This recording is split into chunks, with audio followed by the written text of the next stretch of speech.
नमस्कार, आदाब। मध्य प्रदेश वक्फ बोर्ड के ऑफिस में मैं इस समय खड़ा हूँ। आज यहाँ पर शाहजहानाबाद स्थित एक मकान को लेकर के टेंडर प्रक्रिया की व्यवस्था हुई और 21 पार्टिसिपेंट इसमें भाग लिए। पूरी पारदर्शिता के साथ पुलिस प्रशासन की मौजूदगी में नियमों को ध्यान में रखते हुए इस प्रक्रिया को किया गया। हालांकि कई लोगों ने इस पर आरोप वगैरह भी लगाए कि ये प्रक्रिया नियमों के तहत नहीं हो रही है, लेकिन जब अंदर जाकर देखा गया और जो टेंडर में भाग ले रहे थे उनसे पूछने के बाद ये मालूम चला कि ये प्रक्रिया नियम अनुसार ही की गई है। काफ़ी अच्छा यहाँ पर पहल रही है। वक्फ संपत्ति जो गरीबों के काम आता है, इसका पैसा एक टेंडर प्रक्रिया के तहत किया जाता है, उसके बाद ये पूरे भोपाल के लिए ये विकास कार्यों में लगाया जाता है। मैं आसिफ खान, वक्फ बोर्ड। फुल पारदर्शी प्रक्रिया थी, बहुत ही अच्छी तरीके से, बहुत शांतिपूर्वक ये काम हो गया और 21 टेंडर आए थे, वो सारे खोल लिए गए और 42,786 रुपये उमर भाई के नाम से हाईएस्ट था, उनको ये दिया गया। सर, पूरी प्रक्रिया कैसी रही है? बहुत अच्छी रही, पारदर्शी रही। पूर्वक नहीं हो रहा है, कई धज्जियाँ उड़ाई जा रही है, ऐसे आरोप लग रहे हैं, कैसा देखते हैं? जी बिल्कुल सही है। जैसा कि आपको सब लोगों ने बताया, ये जो वाकिफ़ की मंशा थी उसके अनुरूप इसका टेंडर हो ही नहीं रहा। इसके अंदर वाकिफ़ की मंशा ये थी कि बच्चियों के लिए मदरसा बनाया जाए और उसके बाद उसके अंदर 30 साल से निरंतर एक किराएदार है, उसके बारे में कोई नहीं बता रहा है और अंधेरे में रख के टेंडर कर रहे हैं, जबकि वहाँ पर कब्ज़ा किसी और का है। अब कब्ज़ा वक्फ बोर्ड दिलाएगा या जिसका टेंडर हो जाएगा वो जाके कब्ज़ा लेगा, ये क्लियर ही नहीं है अभी। अगर जो पार्टी खुद जाके कब्ज़ा लेगी तो वहाँ झगड़ा करेगी। और कितने पार्टिसिपेंट इसमें टेंडर डाल रहे हैं? 21 लोगों ने इसमें टेंडर डाला है और सुना ऐसा भी है कि कुछ इसमें सेटिंग भी है, एक टेंडर खाली डाला है। अच्छा, उसके अंदर कुछ बाद में है ना उसका अमाउंट भर दिया जाएगा, ऐसी जन चर्चाएँ हैं, मेरे कंफर्म नहीं है मेरे पास। क्या नाम है आपका? शकीब खान नाम मेरा। यहाँ पर टेंडर हो रहा है, प्रक्रियाओं के तहत नहीं हो रहा, प्रक्रियाएं संविधान की धज्जियां उड़ाई जा रही हैं, उसके तहत हो रहा है। तादिद मसाजिद की तौलियत में था, वो किसी को नहीं बना पाया, अचानक मौत हो गई, तो वक्फ बोर्ड का और उसका ये अधिकार नहीं है अपनी तौलियत में लेके यानी कि टेंडर डाल दे। ये गलत तरीका है।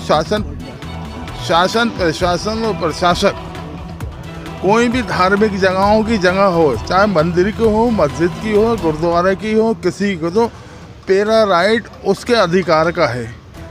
मुतवल्ली नहीं बन पाया, अचानक में मौत हो गई, अपन तानाशाही तरीके से यानी कि उसको करके अपने पास के वो टेंडर डाले जाए, तो इस चीज़ का हमारा विरोध है, हमने आपत्ति लगा दी है आज।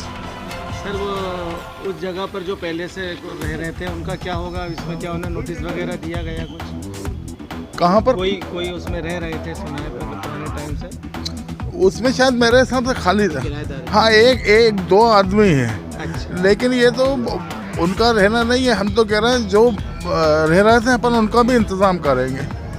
जब उसके अंदर पढ़ाई लिखाई के लिए मेरी चीज़ है, मैंने कह दिया मेरे मरने के बाद इसके अंदर बच्चों का स्कूल खोली जाए, दीनी तालीम खोली जाए, कुछ भी जाए, वो मेरे मरने के बाद वहाँ पर बिल्डरों के द्वारा पैसा कमाया जाए और प्रशासक के ज़रिए इस चीज़ का हम विरोध करते हैं।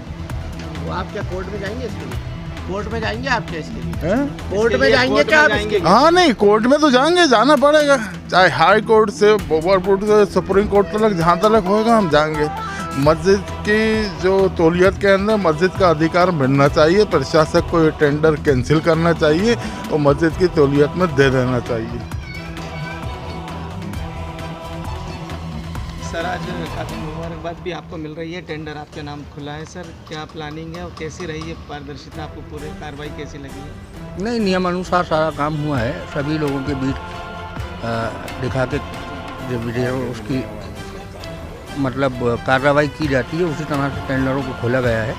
किसी प्रकार की कोई इसमें वो नहीं चाहिए और बड़ा अच्छा लगा। सबके सामने बिल्कुल आप लोगों को भी बुला के पुलिस बल को साथ में रख के इस टेंडर को खोला गया। क्या फ्यूचर प्लानिंग है सर? और आइंदा जो वक्फ बोर्ड की प्लानिंग हुई, साहब हम तो वक्फ बोर्ड जैसा कहेगी वैसा करेंगे, उसमें कोई हमें ऐसा नहीं है। ज़्यादा से ज़्यादा कोशिश यही करेंगे कि वक्फ बोर्ड का फ़ायदा हो और हमारा भी काम चले। क्या नाम है आपका? मेरा नाम मोहम्मद ज़ुबैर हनीफ है। सर, आज काफ़ी शानदार रहा पूरा टेंडर प्रक्रिया, जी कैसा देखते हैं? बहुत अच्छा हुआ, बहुत अच्छे से खोला उनने और सारी प्रक्रिया बहुत अच्छे से हुई और आइंदा भी उसमें अच्छे से होंगी। जी। वक्फ बोर्ड में सर ये किस चीज़ का हो रहा है ये नीलामी? देखिए, वक्फ बोर्ड में एक मुतवल्ली थे नवाब मंजिल के नाम से 12 महल में एक इमारत थी। उस इमारत को उन्होंने वक्फ किया था ताजुल मसाजिद के नाम। वो ताजुल मसाजिद के नाम उन्होंने वक्फ किया था और पीर सईद मियाँ साहब को उसका मुतवल्ली बनाया गया था। पीर सिराज मियाँ साहब के मुतवल्ली के बाद पीर सिराज मियाँ उसके मुतवल्ली हो गए थे। पीर सिराज मियाँ के बाद कोई मुतवल्ली नहीं हुआ और इसका फ़ायदा उठाते हुए वक्फ बोर्ड के प्रशासक महोदय ने उसको अब ख़ुद मुतवल्ली हो गए, उसको अपने कस्टडी में ले लिया और लेने के बाद आज उसका टेंडर खुल रहा है। उसके टेंडर के लिए विज्ञापन दिया गया था और विज्ञापन देने के बाद आज टेंडर खुल रहा है। तो तकरीबन 21 टेंडर के करीब आए। हमारा उस पर आपत्ति है और हमने वो आपत्ति लगा भी दी है।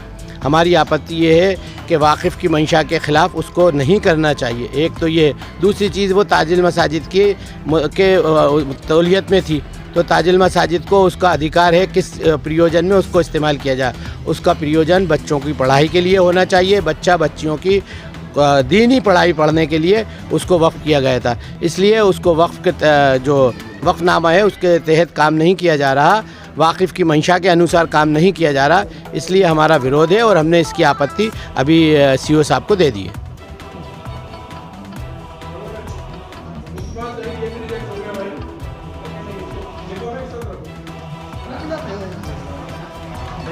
सर आज टेंडर में कितने लोग आए थे और कैसा क्या रहा सर, फाइनल रिजल्ट क्या है?